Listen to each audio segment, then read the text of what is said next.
Saya hari ini akan berbagi kepada teman-teman, cerita kepada teman-teman semua tentang dunia fitness saya, tentang yang saya jalanin dari awal saya mulai ketemu tempat fitness sampai saya sekarang. Ya, saksikan terus selesai tayangan ini.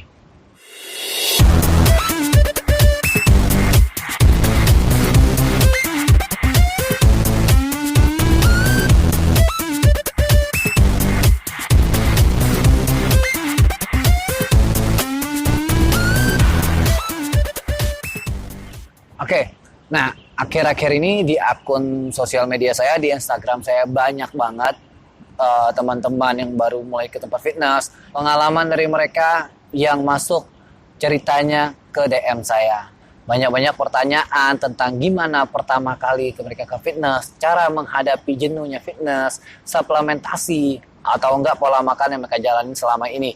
Nah, ini saya kupas pelan-pelan, bertahap. Ini sesuai dengan memang yang saya lakuin, memang yang saya alami selama saya menekuni hobi ini ya.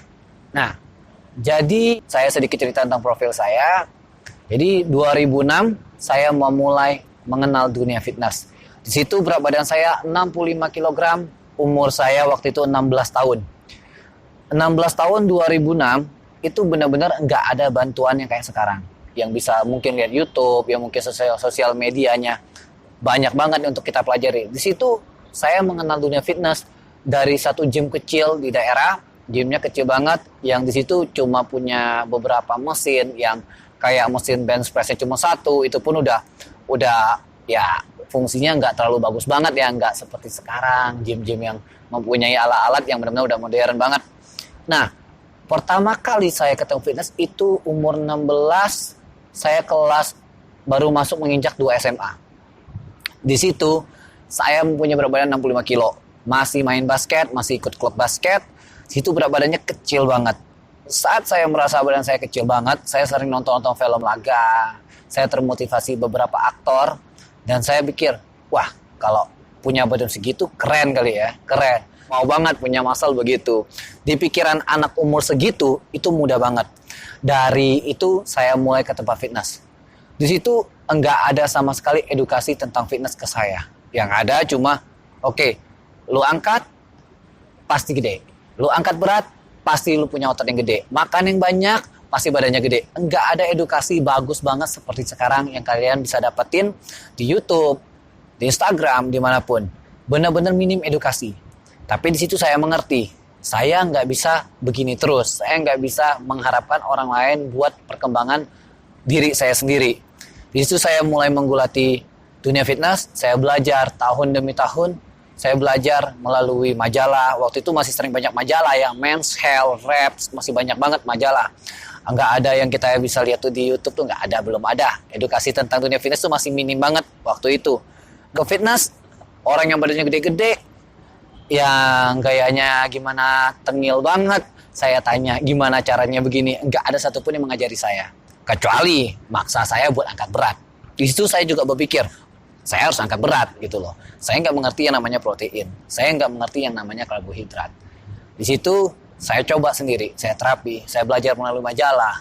Intinya, bulan-bulan, tahun-tahun saya jalanin, itu pasti ada proses gagal.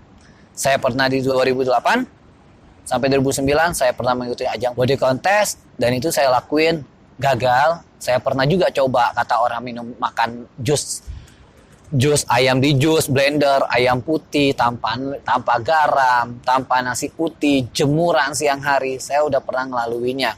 Berhasil? Berhasil. Tapi dengan otot yang standar, yang minim. Bulking, habis itu didengar kata orang 2010, 2009, 2010 saya mulai menggulati yang bulking. Saya coba belajar untuk bulking.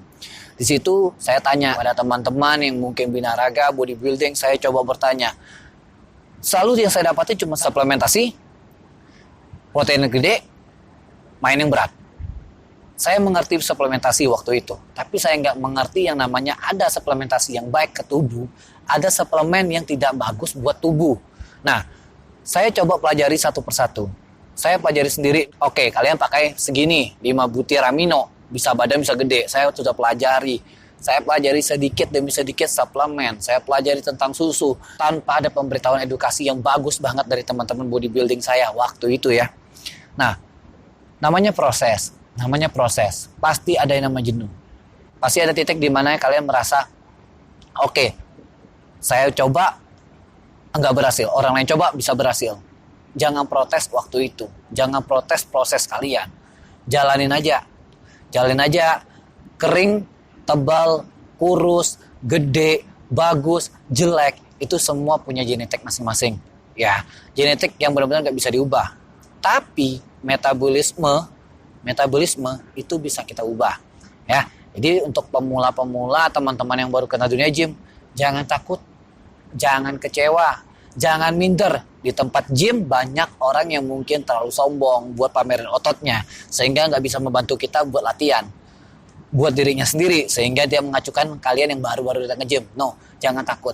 Ingat, kita berkembang, kita tumbuh, itu dari diri sendiri. Kita kalau mau berubah, diri kita sendiri yang mengembangkan diri. Terus belajar, kenali proteinnya, belajar mengenali diri sendiri, itu poin utama. Ya, sampai terakhir, di tahun 2015, saya mulai 80% mengerti yang namanya nutrisi, mengerti yang namanya protein. Saya pelajari diri sendiri jauh lebih baik, sehingga sampai sekarang, syukur, mungkin nggak sebagus buat teman-teman bodybuilding di luar, mungkin nggak sebaik ahli nutrisi di luar, atau teman-teman yang ahli nutrisi di sana.